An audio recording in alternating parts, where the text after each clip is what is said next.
Fala pessoal, que bom estar com vocês mais uma vez aqui no nosso canal, professor Ulisses Pessoa.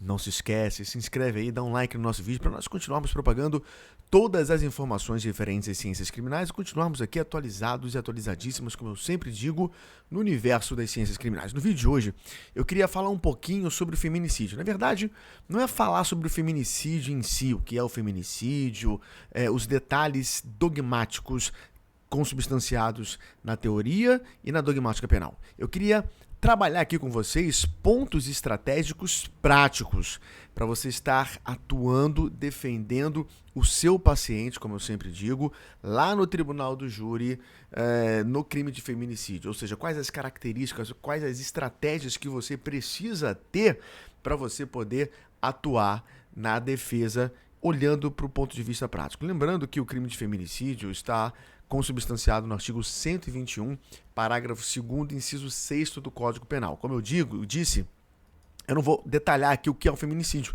Dá uma lidinha lá, mas o que eu quero trabalhar com você aqui são argumentos práticos. Como é que eu atuo na prática? Quais as características que eu preciso ter? O que eu preciso desenvolver na prática para poder atuar no crime de feminicídio no tribunal do júri, né? Então, essa aqui é a pegada principal que nós temos que trabalhar aqui, já que o nosso contexto é trazer argumentos, sim, teóricos também, mas também trabalhar com vocês a prática do dia a dia. Vamos lá.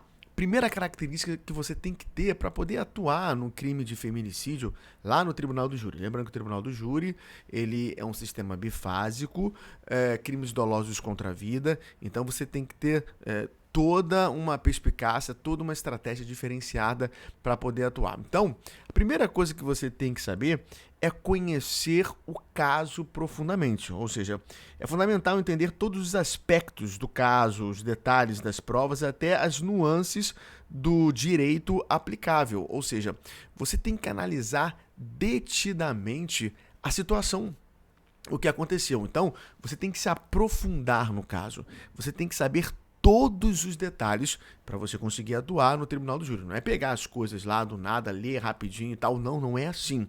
Você tem que se debruçar no caso, você tem que analisar, você tem que se aprofundar, como a primeira característica está sendo trazida aqui. Você tem que conhecer o caso profundamente.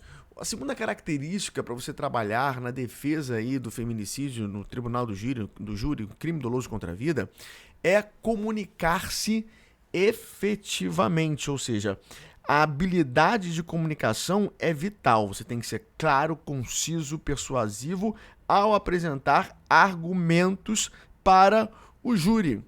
Sei lá, utiliza gráfico, argumentos visuais, mas o que é importante é você se comunicar. Você tem que ser persuasivo.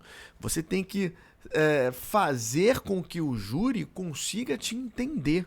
Você tem que mostrar detalhadamente o caso, mas chamar o júri para si, chamar o conselho de sentença para você. Ou seja, você precisa ser crível, você tem que ser persuasivo para eles acreditarem em você. Então, utilize estratégias, como eu disse, gráficos, estratégias visuais, para mostrar e ser persuasivo nesse sentido. Então, comunicar-se efetivamente.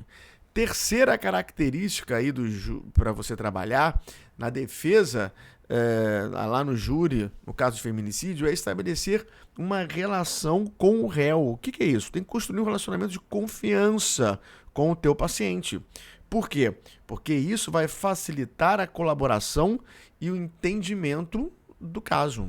Ou seja, você precisa ter a confiança dele, ele precisa confiar em você, de tal maneira que ele possa passar todos os ditames para você. E nesse caso, você tendo um relacionamento ali com ele firme, ele confiando em você, é o que nós chamamos lá na psicanálise de transferência. Havendo uma transferência, essa confiança aí com você, é claro que o seu trabalho vai ser muito mais profícuo, muito melhor. Eu já vi casos na prática em que o advogado ele não tinha uma relação muito bacana com o paciente. Por que o paciente lá o contratou então? Porque contratou, né? Mas ele não conseguiu se aproximar Quando eu digo se aproximar do ponto de vista do consciente, do ponto de vista ali do carisma junto com ele, e ele acabou não passando todos os detalhes e efetivamente eles acabaram não logrando êxito na situação. O caso era muito complicado, mas acabaram não logrando êxito. Mas justamente por isso, por mais que ele fosse o advogado, não existia ali uma aproximação muito direta. Até conversavam e tal, mas aquela confiança ela não existia. Por isso, você tem sim que ter uma relação muito boa com o seu paciente, muito boa com o seu cliente, com o réu. Quarta característica, olha aí. Preparação de testemunhas. Você tem que treinar cuidadosamente suas testemunhas de defesa para que elas sejam eficazes e confiantes ao depor perante o júri. Pois é, eu já vi casos em que o advogado, o defensor público, não treinou. O defensor público, então, não consegue treinar, ter aquele comportamento mais próximo ali das testemunhas. Mas eu já vi casos em que o advogado, ele não conseguiu treinar, ou ele não quis treinar, ou ele não treinou bem as testemunhas e na hora lá não passou credibilidade para o júri. Tem que conversar com as testemunhas antes. Você, advogado, você, advogada, precisa treinar, ensaiar mesmo com as testemunhas para que elas sejam apresentadas e falem efetivamente lá no júri. Então, não pode ser assim de qualquer maneira. Eu vou falar isso. Não, tem que treinar. Sobretudo, ensaiar. Faça isso porque com certeza vai dar certo. Por isso, você tem que preparar bem as testemunhas. Quinta estratégia característica para você atuar na defesa do feminicídio do seu paciente lá no tribunal do júri. Qual seria? Olha para cá. Quinta. Adaptar-se ao público. É isso, adapte-se ao público. Você tem que lembrar que o júri é composto por pessoas com diferentes níveis de conhecimento.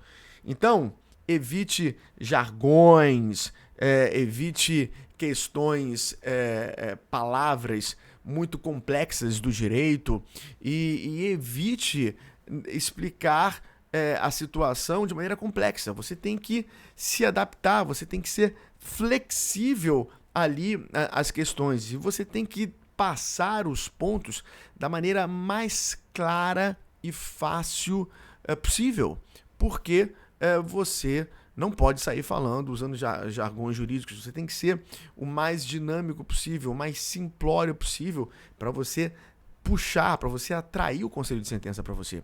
Então, cuidado. Nesse caso, você tem que saber se adaptar ao público. Você tem que ser flexível à situação. Você tem que analisar ali os pontos, como o conselho de sentença está ali olhando para você, se referindo a você, e você tem que, dependendo da situação, se adaptar a ele. Beleza? Essa então foi a quinta característica. Sexta característica, você tem que ser ético, ou seja, você tem que manter os mais altos padrões éticos. Você não pode fazer declarações enganosas ou antiéticas em sua busca pela absolvição do seu paciente. Não pode. Você tem que ser ali o mais ético possível. Você tem que trabalhar com a verdade. Você, advogado, advogada, não pode ser inventando qualquer coisa, custa o que custar. Não pode ser assim. Porque, nesse caso, você, nós não estaremos sendo éticos. Precisamos trabalhar com a verdade. Beleza? Sexta, sétima aí característica, quase acabando.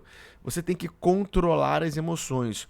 Por quê? Porque o júri pode ser emocionalmente intenso. Então você tem que manter calma, mesmo sob pressão, e tem que evitar reações emocionais tremendamente impulsivas. Por isso você tem que controlar as emoções.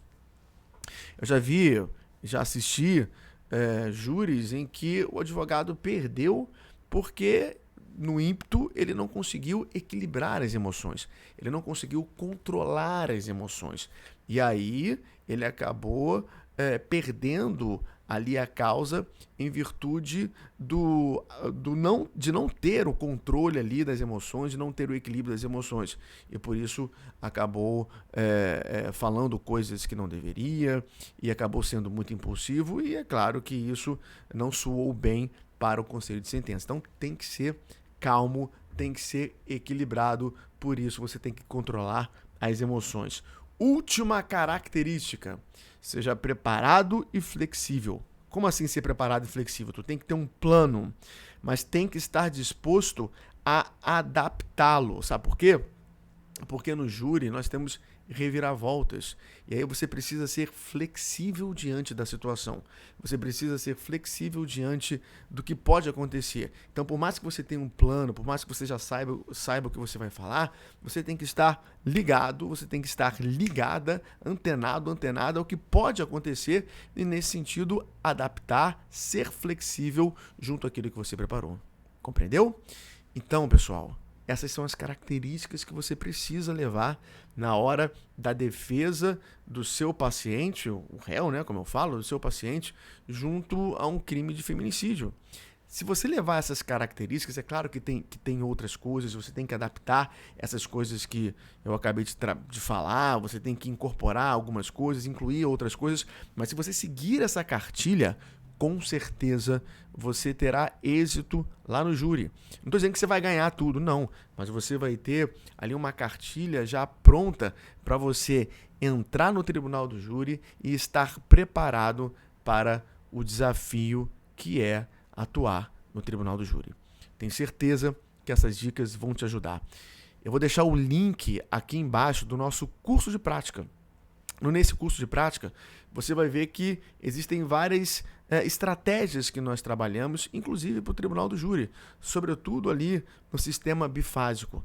Com certeza, esse curso vai te ajudar muito. O link vai ficar aqui na descrição. Espero que você tenha gostado desse vídeo. Até o próximo e nunca se esqueça, avante sempre.